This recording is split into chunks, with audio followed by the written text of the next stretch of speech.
Sir, agent Tina here. Command in charge. விருந்துக்கு வந்திருக்காங்கன்னு நினைக்கிறேன். நிறைய பேர் இருக்காங்க. எவ்வளவு நேரம் சமாளிக்க முடியும்னு தெரியல. இவனுக்கு தலை கொண்டு வரணுங்க. ரைட் டைம் செட்டில்மெண்டா. ரூல்ஸ் அண்ட் ரெகுலேஷன்ஸ் எங்களுக்கு இல்ல, உங்களுக்கு இருந்தா மீறப்படும். 10 வருஷம் உள்ள இருந்தா மட்டும்தான் சார் தெரியும். உள்ள போறதுக்கு முன்னாடி என்ன பண்ணிட்டு இருந்தான்னு தெரியாது. மாட்டின சரக்கு என்னோடது. அதோட மதிப்பு என்ன தெரியுமா? என் சரக்கு என் கையில கிடைச்சுன்னா உன் கவர்மெண்ட்டுக்கு இல்லை நான் வாழ தேவையில்லை. என் கவர்மெண்ட் என்னால உருவாக்க முடியாது. எனக்கு தகுந்த இருக்கு, ஆனால் வெளியே சொல்ல முடியாது. சொல்ல மாட்டேன். என்னால நேர்மையான கூப்பிட்டேன். 27 வருஷம் ஆச்சு எனக்கு இந்த இடத்த உருவாக்குறது. அப்பனும் பாட்டனும் யார் தூக்கி கொடுத்துருந்தா? நான் தாண்டா லியோ. லியோ தாஸ்.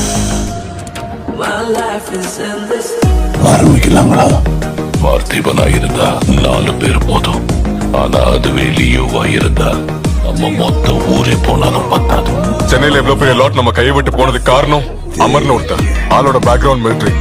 ஆள் வர மிஸ்ஸிங். என்ன பண்ணுவானே தெரியல. உங்க குடும்பத்துக்கு எவனாவது குடைச்சல் கொடுத்தானா பகுந்துட்டு தான் நான் சாவேன். திருச்சியில நடந்த ட்ரக் பஸ்டுக்கு காரணம் மிலிட்டரியோ போலீஸோ இல்ல, ஜெயில இருந்து பருவல வந்த ஒரு கைதி.